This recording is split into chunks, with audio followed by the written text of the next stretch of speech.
안녕하세요. 개포 현대일차 아파트 재건축 추진준비위원회입니다. 지난 유튜브에서는 평형조사와 자금부담 의사조사가 정비계획안 작성의 필수 조건이라는 것을 설명드렸습니다. 오늘은 합리적 통합 재건축을 방해하는 요소에 대해서 설명드리고자 합니다. 이것들은 소유주의 눈과 귀를 막아서 판단을 올바르게 하지 못하도록 하기 때문입니다. 첫 번째로 비소유주 현대일차 입대 회장의 부당행위입니다. 현대일차 아파트는 특이하게도 입대 회장이 소유주가 아닙니다. 이렇게 비소유주임을 우리 현대 소유주들은 전혀 몰랐습니다. 강남 아파트 어느 단지에서 이렇게 비소유주가 입대 회장인지요. 이것은 사회 통념상 이해하기가 굉장히 어렵습니다.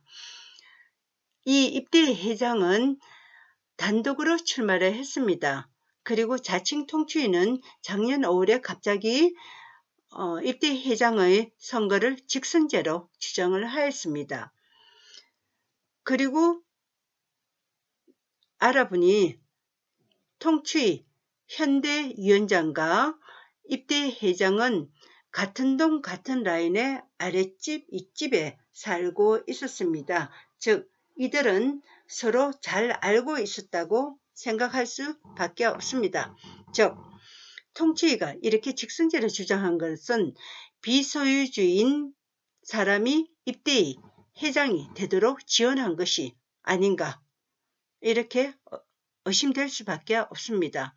그러면 입대 회장의 비소유주임에도 출마한 것은 통치 측을 위한 출마로 보여지고, 이는 통치위가 계속적으로 저희의 정확한 정보 전달을 방해를 하고 있는데 이를 위한 사전 준비 작업이었던가, 이렇게 의심이 듭니다.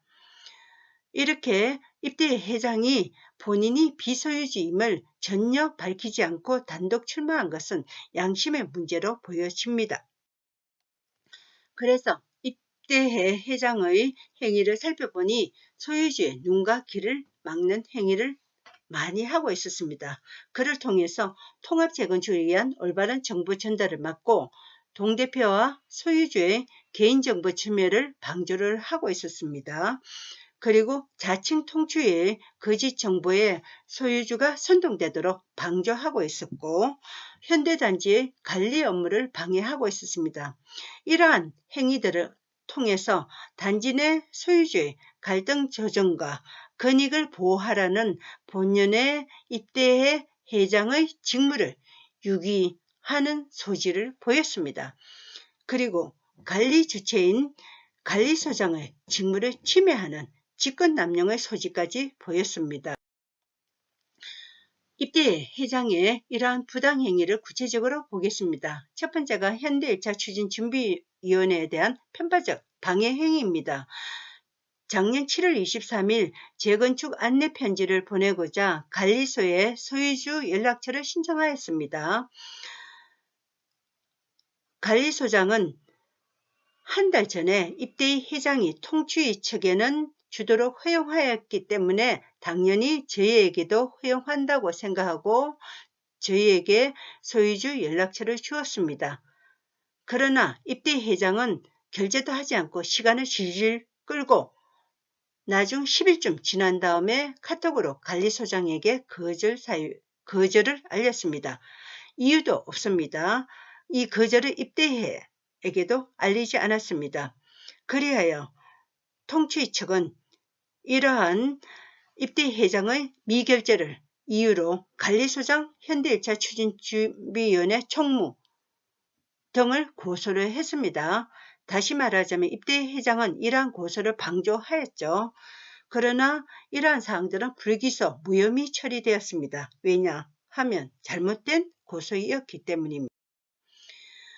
올해 2월부터 저희가 현수막 게시를 신청한 서류들을 모두 입대 회장은 승인하지 않았습니다. 그래서 2월 18일 현대일차 추진준비위원회는 이러한 현수막 게시를 허용해 달라고 이것을 요청하고자 입대 회의에 안건 상정 신청서를 제출하였습니다. 그러나 이러한 안건 상정 신청서도 회장은 모두 거절하였습니다. 또한 입대 회장은 이렇게 공적으로 신청한 서류를 날인하지 않은 상태로 통추위 측에 유출하였습니다. 입대 회장은 또한 통추위의 불법 행위를 방조하였죠. 작년 6월 21일 입대의 의결 없이 소유주 연락처를 자칭 통추위 측에 무단 유출하였습니다. 그리하여 통추위 측은 이러한 연락처를 이용하여 반대하는 소유주의 주소를 단톡방에 무단 게시하는 데 사용하였습니다.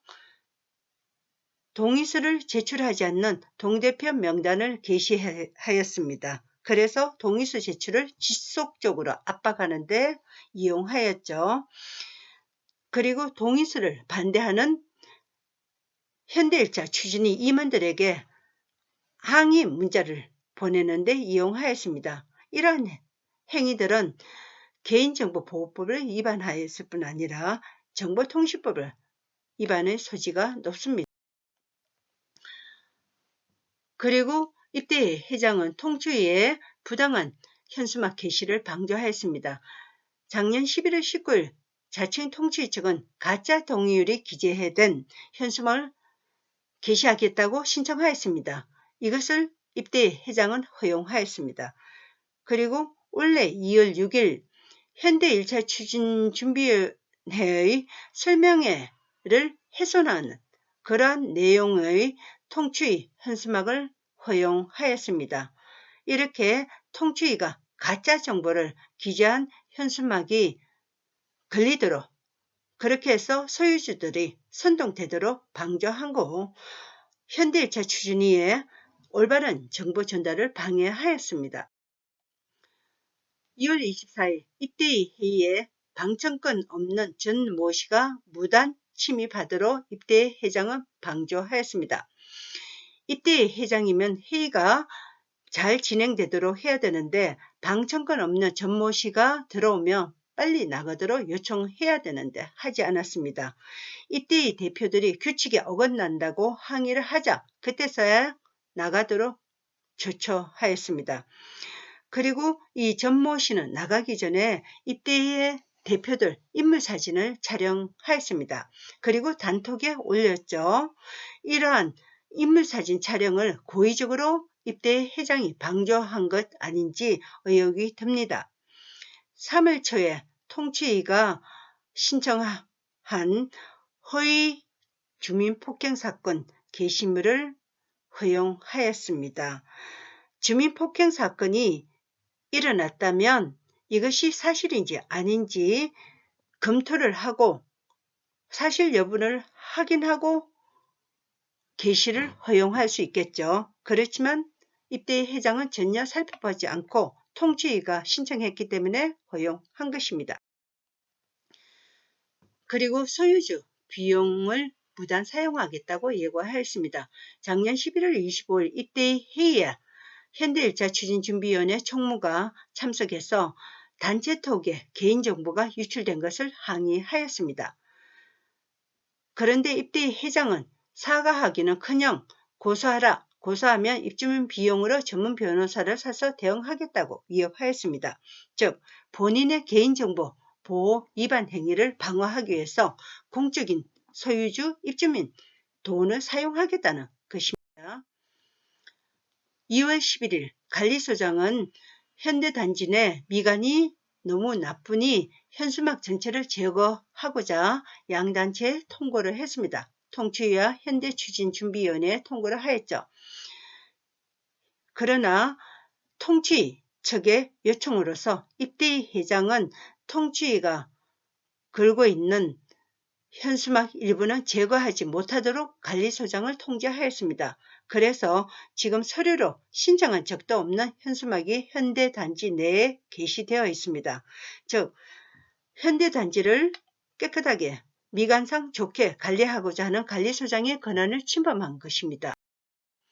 다음은 통추위의 거짓 프레임과 허위로 소유주 선동행위에 대해서 설명하고자 합니다. 통치 측은 거짓 프레임을 씌웠습니다. 현대일체 추진준비위원회에 대해서 프레임을 만들지 못하고 설명회를 못한다고 씌웠습니다. 허위입니다. 2월 9일날 설명회를 개최하였고 10일날 줌으로 설명회를 하였습니다. 그리고 현대일체 추진준비위원회는 현대일체 단독으로 재건축하는 것이다 라고 주장했습니다. 허위입니다.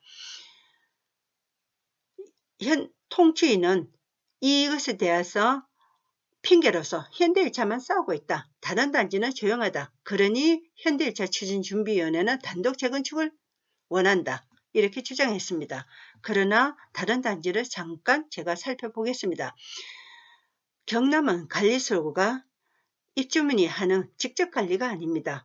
외부 업체가 합니다. 위탁 관리를 하고 있죠. 그래서 위탁 관리 업체가 소유주 연락처를 줄 수가 없습니다. 우성 3차를 보면 정비계획안을 시정하라고 강남구청에서 통과하자 추진준비위원장은 사퇴를 하였습니다. 그래서 새로이 추진준비위원회를 구성하고 있습니다. 지금 싸울 상태가 아닙니다.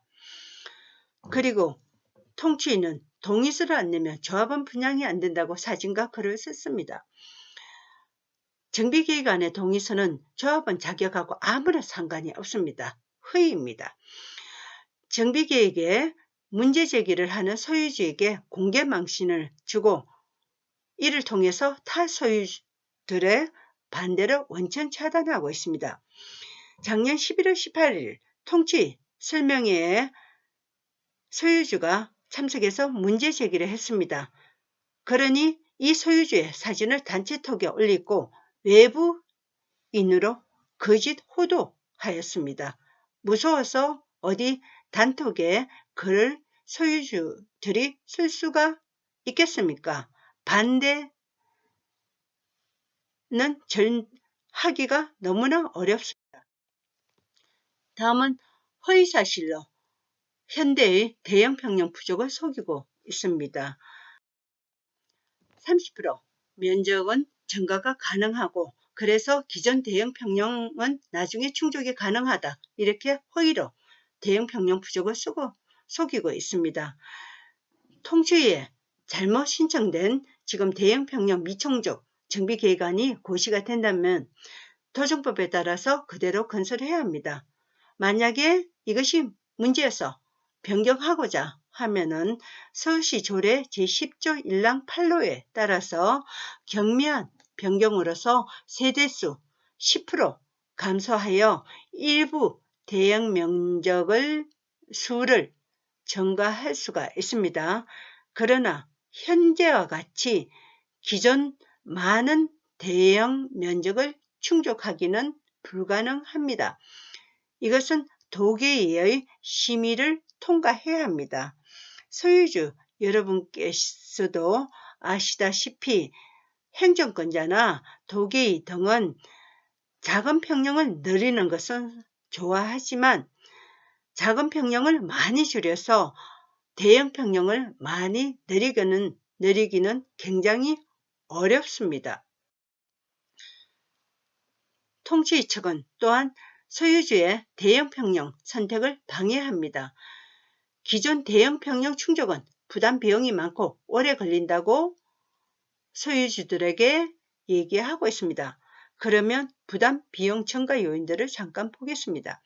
재건축 초과이익 환수제가 지금 진행되고 있는데 이는 소유주의 나중 부담을 높일 수밖에 없습니다. 또한 잘못된 정비계획이 신청되면 이것을 변경하기 위해서 재건축 기간이 연장되고 그에 따라 소유주 부담도 증가합니다. 특히 강남에서 추진위원장이 무능하거나 아니면 나쁘면 또 조합장도 나쁘면 소유주 비용 부담이 증가하는데 이에 대해서 전혀 개의치 않습니다. 소유주 비용 부담보다는 자신들의 이득이 우선 경우를 여러분 볼 수 있을 것입니다. 이와 같이 방해 요인이 많은데 저희의 자산가치를 높이는 명품 상계단지 통합 재건축을 위해서 소유주 여러분께서는 올바른 판단을 하셔서 저희를 도와주시기를 부탁드립니다. 연락처는 010-3546-8003입니다. 끝까지 경청해 주셔서 감사합니다. 감사합니다.